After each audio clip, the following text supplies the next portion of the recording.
नमस्कार बच्चों, क्या हाल चाल। तो आज से हम एक नई शुरुआत करने जा रहे हैं बच्चों। आज आपने ऊपर जो हेडिंग है वो भी देखा होगा कि ईडी मैग्नेटोस्टेट। तो 40 लेक्चर में वादे के मुताबिक मैंने सारा इलेक्ट्रोस्टेट खत्म कर दिया और अब अगले 25 लेक्चर जो होंगे आपके वो मैग्नेटोस्टेट के ही होने वाले हैं। मैग्नेटोस्टेट में भी हम एक भी चीज नहीं छोड़ेंगे, एक भी, एक सिंगल चीज भी हम लोग नहीं छोड़ने वाले मैग्नेटो स्टेट में। ठीक है। आज का जो टॉपिक है वो रहेगा आपका लोरेंज फोर्स, जिससे शुरुआत होती है मैग्नेटो स्टेट की। एक्चुअली क्या होता है, जब चार्ज स्टेबल स्टेट में होता है तो वो इलेक्ट्रिक फील्ड प्रोड्यूस करता है, बट जब चार्ज चलता है तो मोशन में आने वाला चार्ज एक करंट डेवलप करता है, और करंट जो है वो मैग्नेटिक फील्ड का कारण होता है। ठीक है।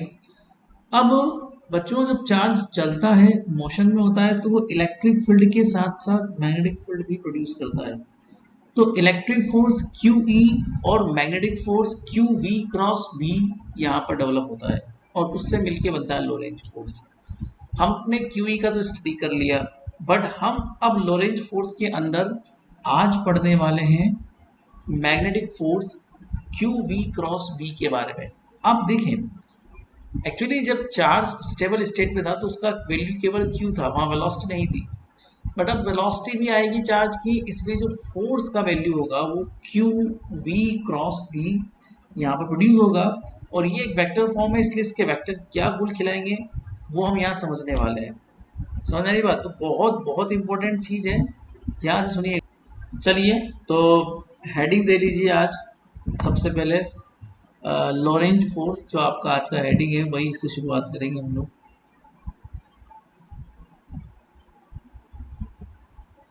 या मैग्नेटिक फोर्स से शुरुआत करते हैं हम लोग। तो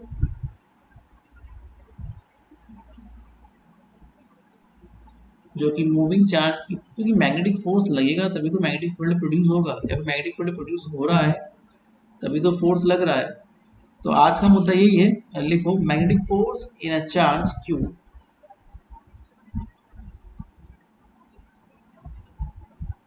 magnetic force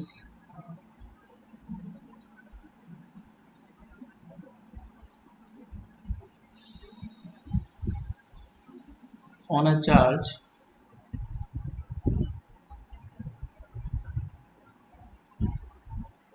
Q moving with velocity v, moving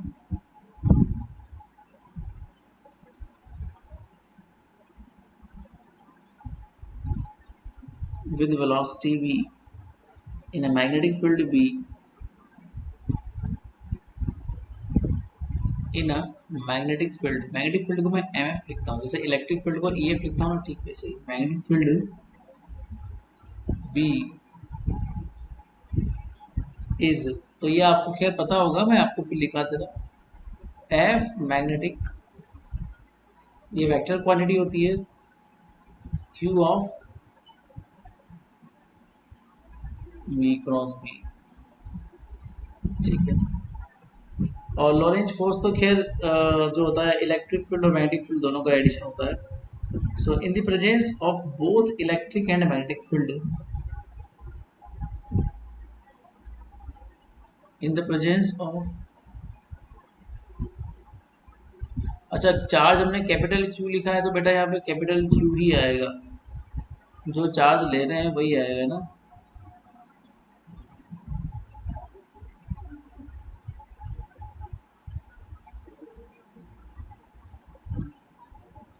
in the presence of both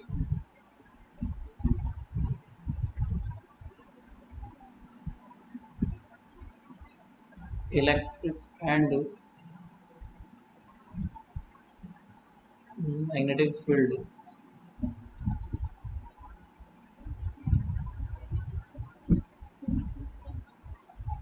ठीक है, दोनों के ऊपर अगर आप लगाओगे तो उसमें लॉरेंज फोर्स लगता है, उसे एफ एल बोलते हैं बेटा। F L is equal to हो जाएगा क्यू ई, तो हो जाएगा इलेक्ट्रिक फील्ड की वजह से, और क्यू वी क्रॉस भी हो जाएगा मैग्नेटिक फील्ड की वजह से। तो Q में बाहर निकाल लेता हूँ तो ये हमारे पास नेट रिजल्टेंट फोर्स लग जाएगा लोरेंज फोर्स की फॉर्म में. So this is called the Lorentz force.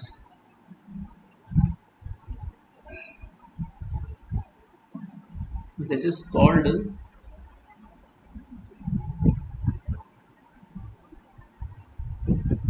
Lorentz force as I said to you. ठीक है. अब इसमें कंडीशंस होती है बेटा. कंडीशंस का मतलब ये होता है बच्चों कि देखो ये वेक्टर क्वांटिटी है तो यहाँ पर वेलोसिटी, मैग्नेटिक फील्ड, ये सब चीजें इनकी एक डायरेक्शंस भी होती है. सो इफ F मतलब फोर्स, मैग्नेटिक फील्ड B और जो चार्ज मूव कर रहा है उसका velocity are perpendicular to each other, are perpendicular to each other. अगर मान लो वो एक दूसरे के क्या हो, परपेंडिकुलर हो, जैसे आई क्रॉस जे बराबर क्या होता है, something like this. Other than motion of charge each other, than motion of a charge, motion of a charge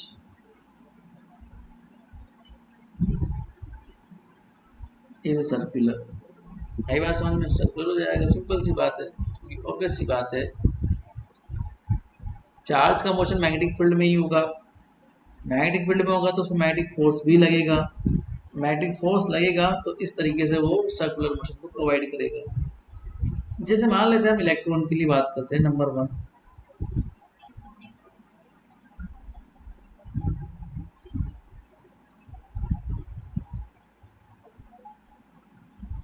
for electron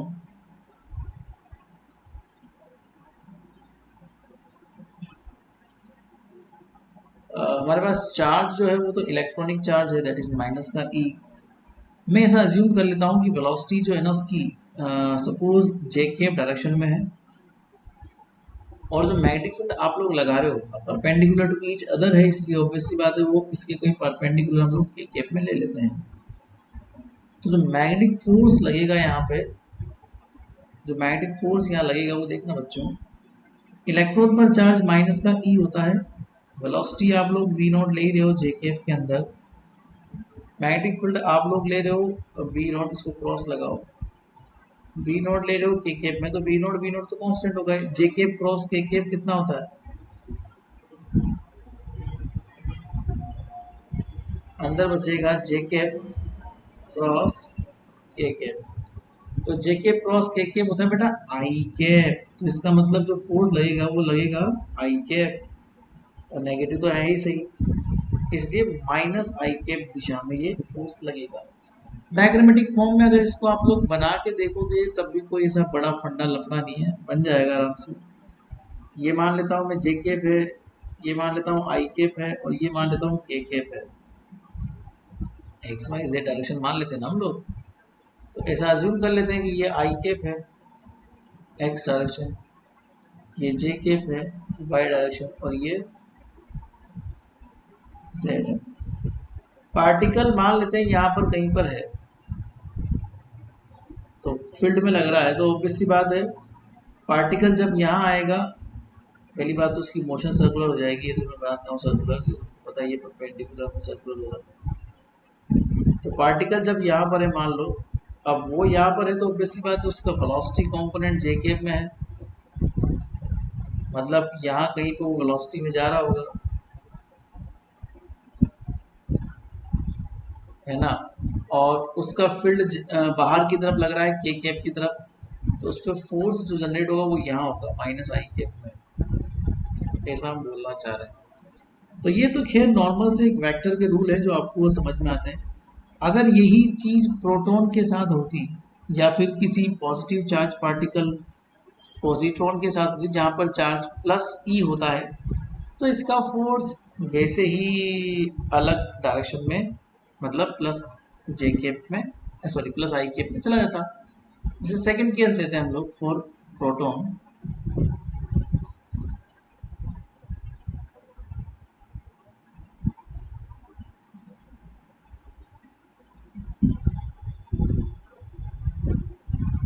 proton वाले केस में सब कुछ सेम रहेगा, बस केवल चार्ज जो है ना वो माइनस क्यू की जगह प्लस क्यू हो जाएगा। और इस पर जो फोर्स लगेगा सेम अगर हम लोग लगाएं उन सभी कंडीशन को देख के, तो ये प्लस ई वी नॉट और ये आई कैप में चला जाएगा। इसका मतलब ये है कि अब जो आपका प्रोटॉन है वो थोड़ा आगे सरकेगा। मतलब अगर ये मैं मान लेता हूँ जे कैप है, ये मैं मान लेता हूँ आई कैप है, और ये मैं मान लेता हूँ के कैप है, तो यहाँ पे जो फोर्स लग के मान लो पार्टिकल यहाँ पर है जैसा कि मैंने, तो फोर्स अंदर नहीं लगेगा। अब की बार फोर्स कहाँ लगेगा बेटा? पहले फोर्स लग रहा था अंदर, अब हम फोर्स लगाएंगे बाहर। यहाँ पर बाहर लगने से उसमें जो है ना मोशन करने की क्षमता यहाँ आगे आ जाएगी इस तरफ। पहले वो ऐसे गया था मोशन करने, अब वो ऐसे जाएगा, क्योंकि वेलोसिटी तो उसकी ऊपर की हो रही है ना, वेलोसिटी उसकी ऊपर की हो रही है, तो गोल गोल तो घूमेगा, सर्कुलर फॉर्म में घूमेगा, बट वो सर्कुलर फॉर्म में, जैसे मान लो पार्टिकल यहाँ आ गया, तो ऑब्वियस सी बात है उस पर ऐसे फोर्स लगेगा और ऐसे इसकी वेलोसिटी तो घूमता रहेगा। कि सर्कुलर मोशन तो रामायण आप जानते ही हो। ठीक है, तो आप इतना समझो बस कि अगर इस तरह की कंडीशन आती है तो वो किस तरह प्लस के कैप में हो, तो खैर minus sorry F is equal to q v cross B वाले फॉर्मूले से आप इजीली फोर्स का डायरेक्शन निकाल सकते हो, उसमें कोई सा बड़ा इशू नहीं है। देखो एक और चीज, सर्कुलर मोशन जब पार्टिकल करता है तो उस पर सेंट्रीपिटल फोर्स लगता है। सर्कुलर मोशन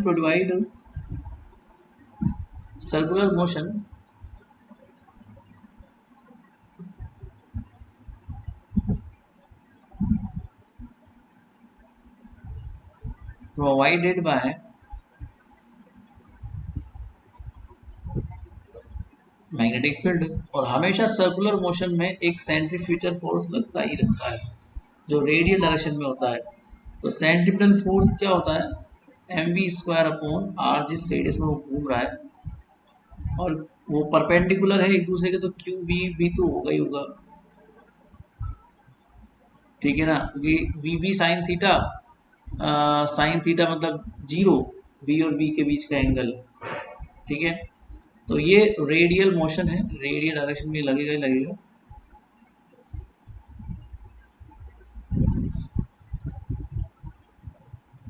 इसको सोल्व करके आप निकाल सकते हो, v से v कैंसिल हो जाएगा, तो ये एम वी बचेगा और ये हो जाएगा q B r. M v बराबर मोमेंटम होता है, तो इसको मोमेंटम बोल सकते हैं हम लोग। मोमेंटम इज इक्वल टू कितना आ जाएगा? Q B r. तो इस तरह की सर्कुलर मोशन में मोमेंटम निकालना बड़ा आसान होता है, इस तरह से आप निकाल सकते हो आराम से। That's called the momentum. ठीक है, और सर्कुलर मोशन में देखो एंगुलर वेलोसिटी भी मायने रखती है। So for circular motion,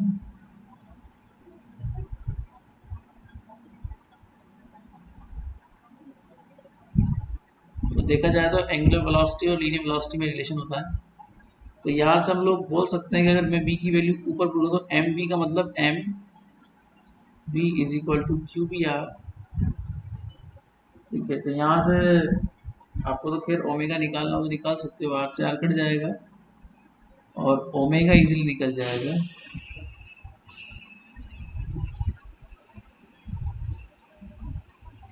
Q B upon ए, इसे बोलते हैं साइक्लोट्रॉन एंगुलर फ्रिक्वेंसी। साइक्लोट्रॉन आपने नाम सुना होगा क्या? दो चकती होती है, दो डिस्क होती है, वो सब उसमें मैग्नेटिक फील्ड लगाते हैं, पर हाँ उसमें भी यही फ्रिक्वेंसी रहती है, इंपॉर्टेंट है।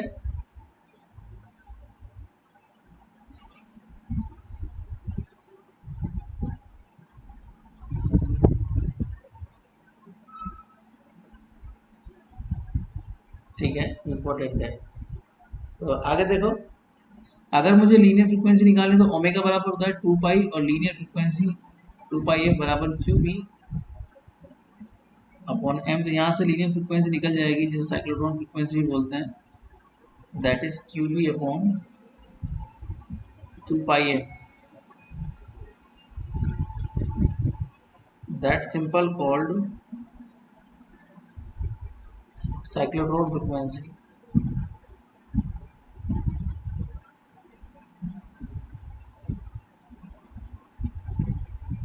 ठीक है। अब अगर ये आप ये बोलोगे ना कि m v square upon r बराबर क्यू वी क्या होता है, इसे साइक्लोट्रॉन फॉर्मूला बोलते हैं। ठीक है ना, क्योंकि ये पार्टिकल की मोशन को एक साइक्लोट्रॉनिक मोशन में बताता है, क्योंकि साइक्लोट्रॉन में भी पार्टिकल दो मैग्नेटिक फील्ड के बीच में होता है, फिर वो घूमता है जस्ट लाइक दिस। तो इसीलिए m v square upon r is equal to q v B को साइक्लोट्रॉन फॉर्मूला भी कहा जाता है। मान लीजिए कि दोनों पार्टिकल की जो फील्ड है वो परपेंडिकुलर नहीं है, किसी पर्टिकुलर एंगल पर है, तो दूसरा केस बन जाएगा। तो what do you mean by second case?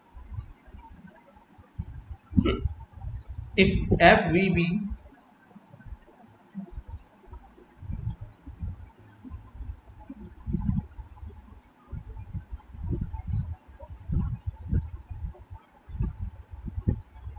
Are not perpendicular,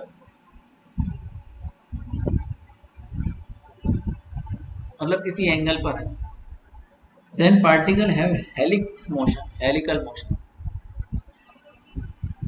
then particle have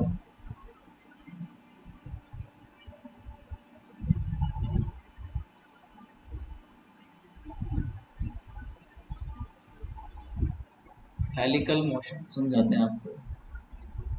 actually क्या होता है, दोनों परपेंडिकुलर नहीं है, सपोज किसी एंगल पर है, जैसे ये वाई डायरेक्शन है, ये एक्स है। मान लेते हैं कि वेलोसिटी किसी पर्टिकुलर एंगल पर है इधर, जो कि एक्स एक्सिस से मान लेते हैं कि थीटा पर है।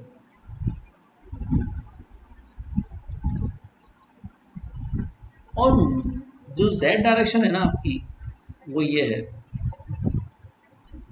यहाँ लग रहा है आपका मैग्नेटिक फील्ड,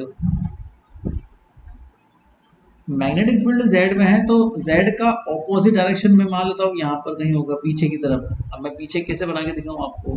देखो जेड तो ये होता है ऐसा आगे की तरफ ऑन द प्लेन, और इन द प्लेन ऐसा होगा। तो मैं इन द प्लेन जेड को डॉट डॉट दिखा दे रहा, ये अंदर की तरफ है। This is the minus z cap direction, this is the minus z cap direction. और ऑब्वियस बात है वाई डायरेक्शन और जेड डायरेक्शन। एक्चुअली क्या होता है, देखो ये है आपका सिस्टम, ये वाई डायरेक्शन है, ये वाली, this is the y axis, this is the x axis. ये प्लस जेड होती है, और ये पीछे की तरफ जो होती है ना, ये माइनस जेड होती है। तो y का माइनस जेड के साथ 90 डिग्री का एंगल है, ऐसे ही x के साथ भी 90 का एंगल है। तो ये हो जाएगा 90 माइनस थीटा, देखा जाए तो ये हो जाएगा 90 माइनस थीटा। कॉम्पोनेंट लेने पड़ेंगे बेटा। तो हम लोग क्या करते हैं, देखो अगर किसी पर्टिकुलर कंडीशन में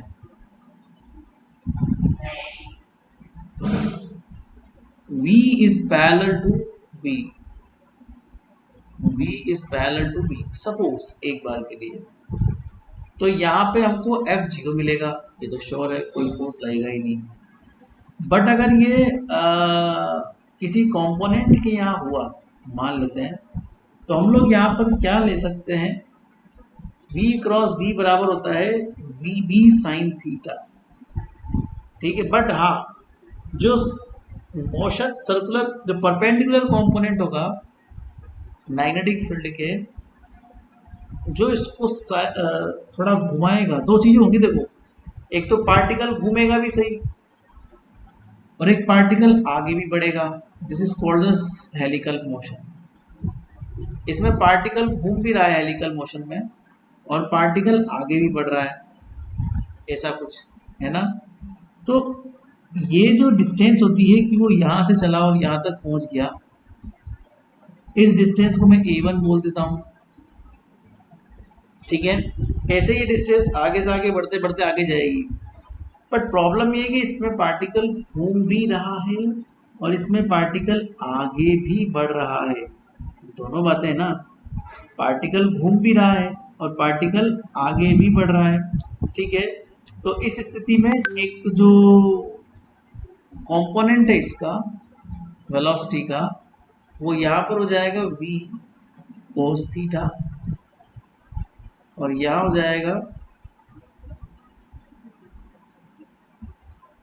v साइन थीटा। समझना ध्यान से। ठीक है, तो जो v साइन थीटा है वो v के साथ में इसको घुमाएगा। ठीक है ना, so v sine theta component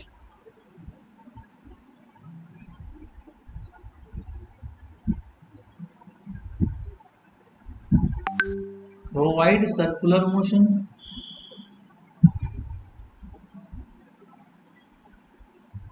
क्योंकि यहां देखो because this is in the y direction, हम लोगों ने जो वेलोसिटी लिया था यहाँ पे वो किस में लिया था, वाई में, वही इसको सर्कुलर मोशन प्रोवाइड कर रहा था। ठीक है ना, तो इसीलिए ये वाई डायरेक्शन में जो कंपोनेंट होगा वो इसको सर्कुलर मोशन प्रोवाइड करेगा। ठीक है, और जो जेड डायरेक्शन में है वो तो मैग्नेटिक फील्ड है ही सही, magnetic field is in the Z direction. And तो इस तरह से हम लोग ये बोल सकते हैं कि एम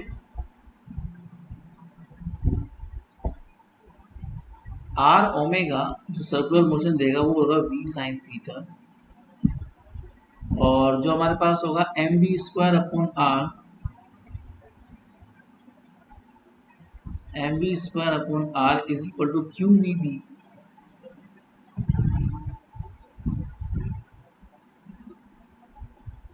दैट्स इट। तो यहाँ से भी आप ओमेगा निकालो तो फिर फ्रीक्वेंसी तो वही की वही आएगी। क्यू को कैपिटल कर लेना कि हम लोग कैपिटल क्यू ले रहे हैं ना, दैट्स वाई। छोटा लोगे तो छोटा क्यू ले लो, वरना कोई बात नहीं। अब इसे बोलते हैं पिच। पिच मतलब होता है कि दोनों के बीच का डिस्टेंस, मतलब कि यहाँ से यहाँ पहुँचा, फिर यहाँ से यहाँ पहुँचा, इसे A2 बोल देंगे, फिर यहाँ से यहाँ पहुँचा, तो इन दोनों के बीच के डिस्टेंस को पिच बोलते हैं। तो पिच अगर निकालना हो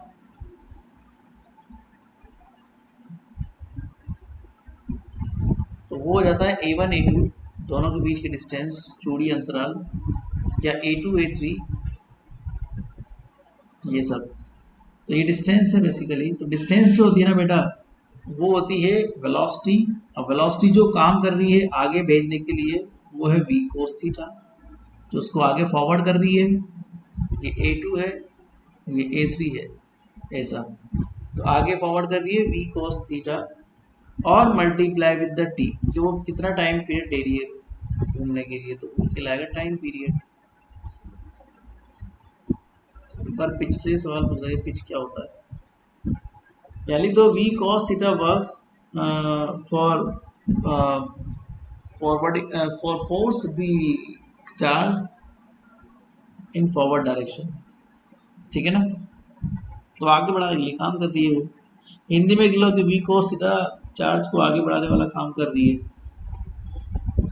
आगे लिखो नोट डाल के, if particle start out with some additional speed,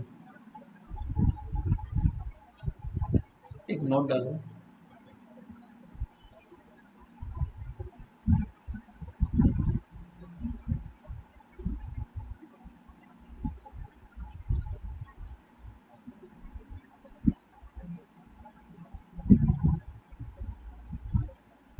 with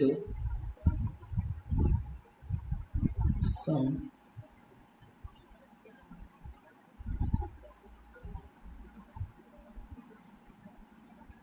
additional speed v parallel to magnetic field v,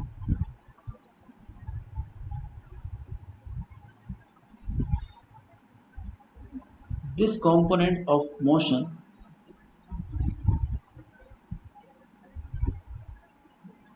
this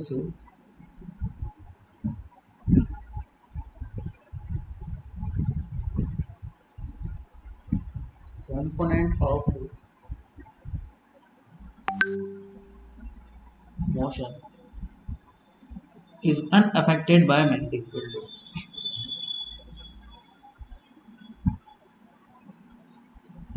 is unaffected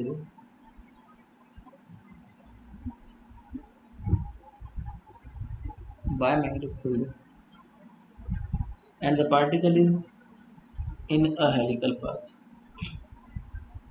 मतलब v cos थीटा की बात चल रही है and the particle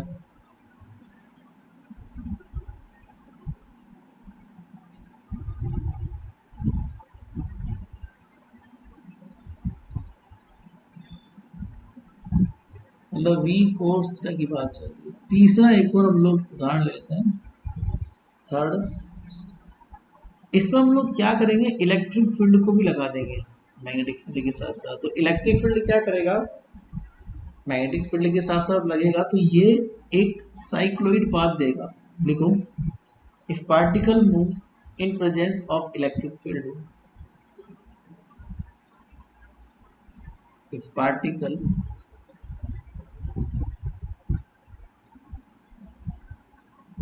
move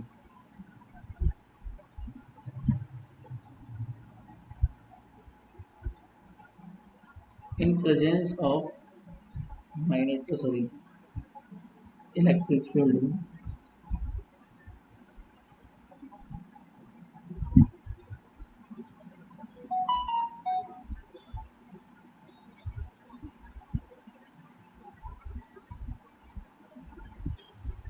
at right angle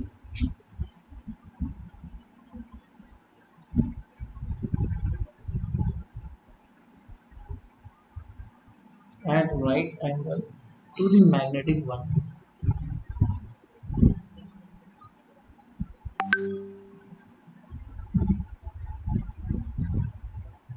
to the magnetic one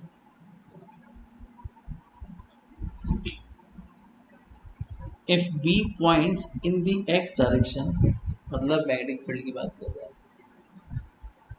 अगर magnetic field जो है ना वो x डायरेक्शन में है, points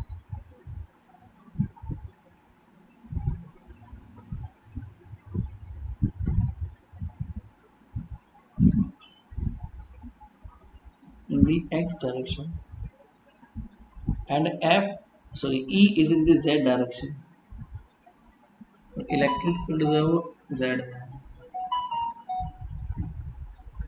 is in the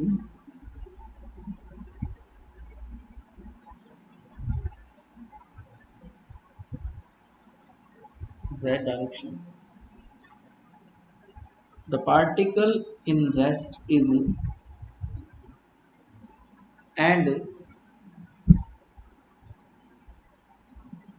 the particle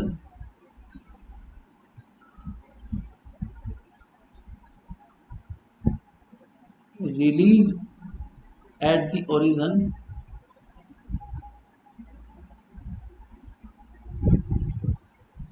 release from origin, मतलब पार्टिकल रेस्ट में था और उसको ओरिजिन से रिलीज किया है हम लोगों ने, ठीक है। Then particle path will be cycloid, then particle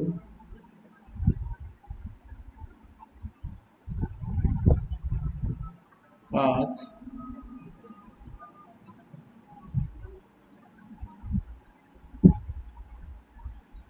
will be cycloid. Simple है, समझाते हैं।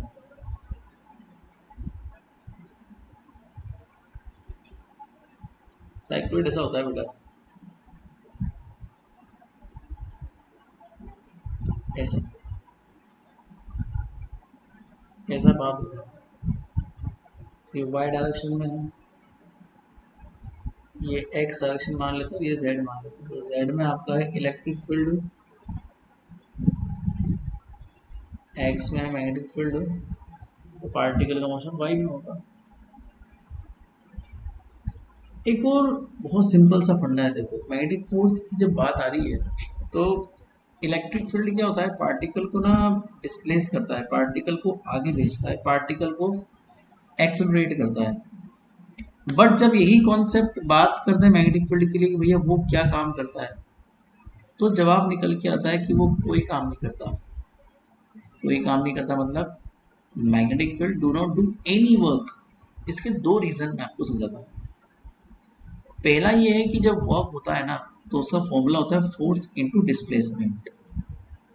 तो फोर्स तो आप लगा ही रहे हो, बट डिस्प्लेसमेंट केवल कौन देगा? इलेक्ट्रिक फील्ड, क्योंकि वो पार्टिकल को आगे बढ़ाता है, पार्टिकल को एक्सेलरेट करता है, ठीक है। बट मैग्नेटिक फील्ड क्या करता है? पार्टिकल को घुमाता है, चक्कर लगाता है। तो जिस पॉइंट से पार्टिकल चलता है वापस वो उसी पॉइंट पर आकर खत्म हो जाता है। तो डिस्प्लेसमेंट तो शून्य हुआ, जीरो हुआ। तो बच्चों जब डिस्प्लेसमेंट ही आपको जीरो दिखाई दे रहा है इसका मतलब क्या हुआ कि कोई डिस्प्लेसमेंट नहीं हुआ। कोई डिस्प्लेसमेंट फोर्स तो लग रहा है, मैग्नेटिक फोर्स, डिस्प्लेसमेंट तो हुआ नहीं ना, तो इसीलिए वर्क जीरो हो गया। तो एक लाइन बोलता है magnetic field do not do any work. दूसरा एक और मैं आपको मैथमेटिकल रीजन यहाँ पे प्रोवाइड करूंगा जिससे पता लगेगा कि मैग्नेटिक फील्ड कोई काम नहीं करता, सारा काम इलेक्ट्रिक फील्ड करता है। तो एक स्टेटमेंट हम लोग प्रूव करेंगे।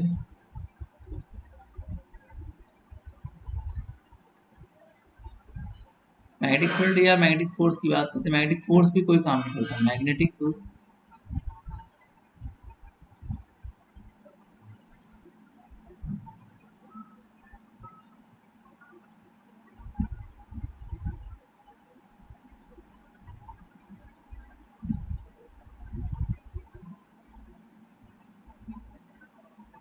देखो मैग्नेटिक फोर्स के द्वारा किया गया कार्य कैसा होता है। एक छोटा सा हम लोग कार्य ले लेते हैं और इसको बोलते हैं force into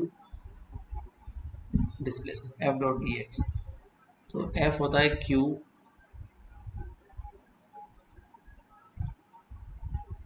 dot D x, D x को हम लोग क्या बोल सकते हैं? We D T. वेलोसिटी आप किसी भी पर्टिकुलर डायरेक्शन में मान सकते हो, जैसे मान लो जे कैप में है वेलोसिटी, मैग्नेटिक फील्ड उसके परपेंडिकुलर होगा।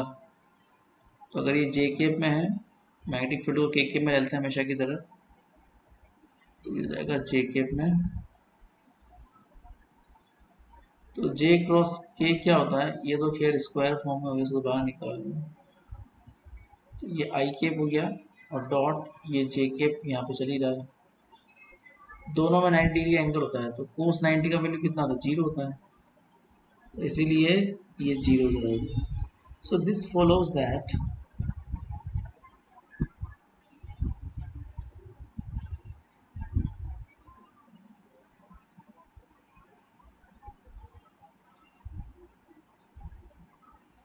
this follows that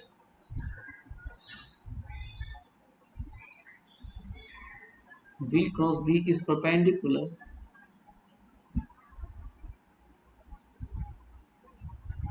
to V, so dW is equal to 0. That is magnetic force may enter the direction,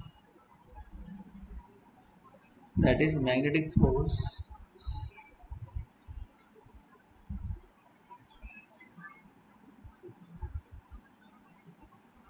may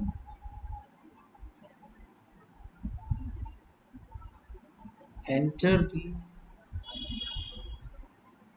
direction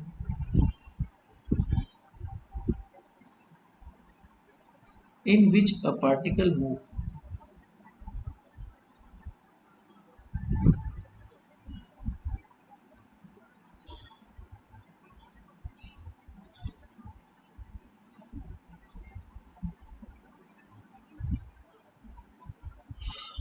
but they cannot speed it up.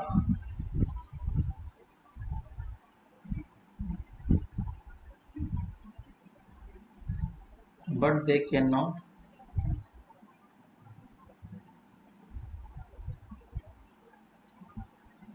speed it up or slow it down। ना तो बढ़ाता है ना घटाता है, केवल direction change करता है। तो क्या समझे आप इस बात से कि इलेक्ट्रिक फील्ड तो डायरेक्शन चेंज नहीं करता, वो केवल स्पीड को बढ़ाता है। बट मैग्नेटिक फील्ड स्पीड को ना बढ़ाता है ना घटाता है, केवल उसकी पार्टिकल की मोशन की डायरेक्शन को चेंज करता है। आई बात समझ में? ये सब लोरेंज फोर्स बेस होता है। अब अगर मान लो बाहर से कोई फील्ड आप नहीं लगा रहे हो तो इलेक्ट्रिक फोर्स और मैग्नेटिक फोर्स एक इक्विलिब्रियम कंडीशन में आ जाते हैं जहां पर ये जीरो के बराबर होते हैं। So without external force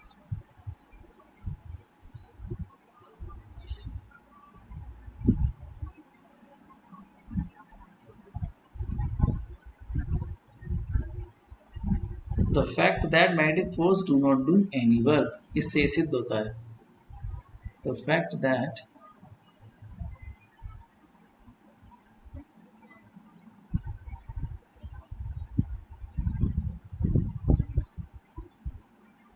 magnetic force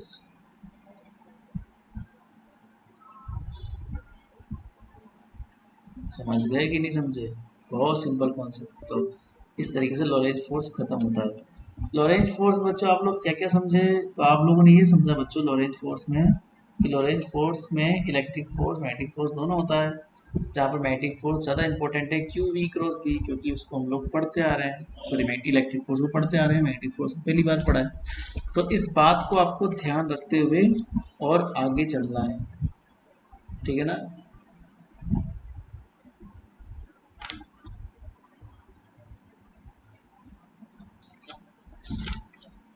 clear? तो इसको रिवीजन करना, बहुत सिंपल सिंपल चीज़ें हैं ये। क्लियर? और ये आगे बढ़ती जाएगी आपके लिए, तो आपके लिए फ़ायदेमंद रहेगी चीज़ें, ठीक है? ज़्यादा ढिलाई मत बरतना। इलेक्ट्रोस्टेट से तो काफ़ी अच्छा है मैग्नेटोस्टेट, तो आपको ये बहुत फ़ायदा पहुँचाने वाला है, ठीक है? तो टू रिवीजन, अगली क्लास में हम लोग एम्पियर्स लॉ पढ़ेंगे, सॉरी बायो सावर्ट लॉ पढ़ेंगे, जहाँ से काफ़ी अच्छे प्रश्न बनते हैं बायो सावर्ट लॉ से। तैयार रहिएगा उसके लिए। ये लॉरेंज फोर्स इतना ही है। बाय।